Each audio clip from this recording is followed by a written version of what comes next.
Welcome to the Bet the Garage podcast. I'm D-Money with my partner in crime, Kid Creole, here to break down Week 1 college football.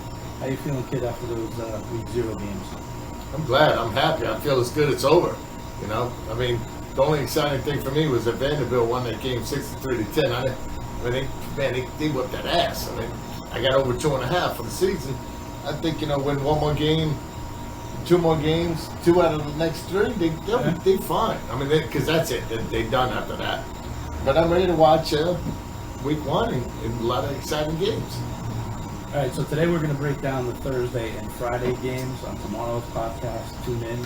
We'll break down the Saturday, Sunday games. So make sure you're following us on Instagram, Twitter, TikTok. Subscribe to our YouTube channel at Bet the Garage so you can get the latest updates. Before we get started, this is a football show. What's with this shirt? Oh, it's about my retirement plan because we ain't going to make shit off of this. Oh, wait. What do you mean, wait? Oh, as you guys hold on, I will show you some of my Lucky Charms.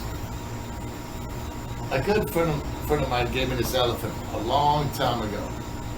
And he said, he said you got to face the ass where you want the luck at. So you guys are going to get some luck. That means I'm screwed because the trunk's faced to me. This here is my little rubber duck. 1975 championship. Won the race in Buckaloosa. Enough of this bullshit. What are we talking about? The rubber duck? Why are we talking about the rubber duck? What's that shit? Yeah. Oh, this is my retirement film.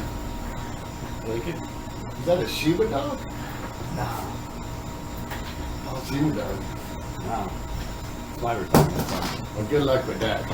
Let me know how that works out with you. All right, how about we dive into those Thursday games? We'll start with the backyard brawl. West Virginia at Pitt. Earlier in the week, the line was Pitt minus 6.5. That was moved to Pitt minus 7.5. The total sits at under 50.5 right now. It's the battle of the 2 USC quarterbacks with JT McDaniels and Keaton Slovis for Pitt. What do you think about the backyard brawl? Nice to have the game back.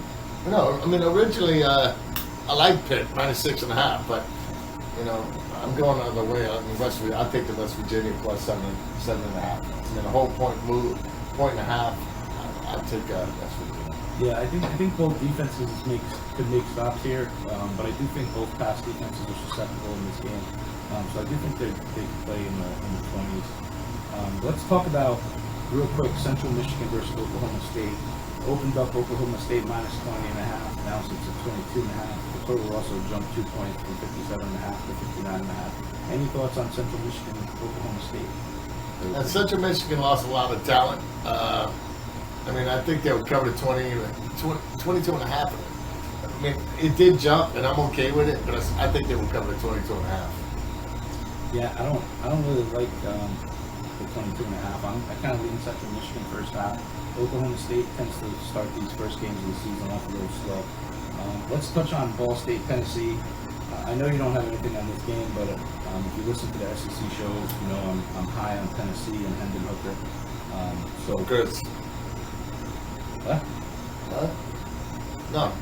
Hendon Hooker in the balls. Oh, no, I was drinking my beer.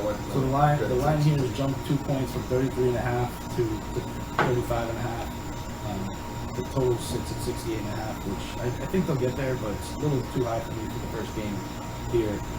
I do think Tennessee will be able to score some points at will here, so I'll kind of look later in the week to see what the team total sits at. Probably high, so I don't know if I'll be on that game. But let's talk Penn State, Purdue. Penn State's a 3.5-point road favorite here. The total was at 54.5, now sits at 52, sorry. I don't think Purdue's going to be able to run the ball much. I don't think they'll even try to run the ball, but I do think that Caden O'Connell will be able to move the ball in the air. I like O'Connell better at quarterback than Clifford at Penn State. So I lean Purdue here plus 3.5. I mean, you guys know in the previous shows, I'm not a big fan of Penn State. So, I mean, I'm going to take Purdue plus the points. Yeah, I like Purdue. I think it's a close game. Let's talk about the Friday games. You have Illinois, who was impressive Saturday, although it was against Wyoming. They have have to travel on a short week to Indiana. Line rose Indiana minus 3.5. I think after the impressive performance, people are buying into Illinois. The line moved to 2.5. Total dropped from 47.5 to 45.5. I kind of lean Illinois here, but I won't be betting this game. You got any thoughts on this game? Yeah, Daddy. Yeah, Daddy, what? Illinois, Indiana. What? I don't fucking know. I think the game's in the mid-20s. I think they're going to play close. The defense, it's probably going to be about 20-21 game. I like the over. Yeah, I think you got a shot there. Everyone's kind of betting the under there. Let's talk TCU. You like that Go Daddy? Did I say Go Daddy or Yeah Daddy? I think he said Daddy like. Go ahead, say it. Daddy. You just said it. Daddy likes this beverage you gave me. Let's talk TCU, Colorado. TCU was minus 10.5. They sit at 13.5 now. Over. At Colorado. Go over. The over-under is 55.5. I don't care. Go over. We talked about this earlier. This might be my best bet of the week. Just go over. I do like the over too. I think TCU can score in bunches, and I don't think they can stop anyone. So I guess we're moving on to best bets for the Thursday, Friday games. I told you, TCU over. Yeah, I'm on West Virginia plus the 7.5. I think it's a field goal game. Nice to finally have some quality games back on the schedule. You did. It just feels nice to you to have a friend. That too. A lot of good games Saturday, and so we'll cover those the Saturday, Sunday games on tomorrow's podcast. Kid, why don't you take us home? Make sure you're following us on Instagram, Twitter, TikTok. Subscribe to our YouTube channel at Bet the Garage. Wait, I got this. And always remember, don't bet the house, bet the garage. Peace.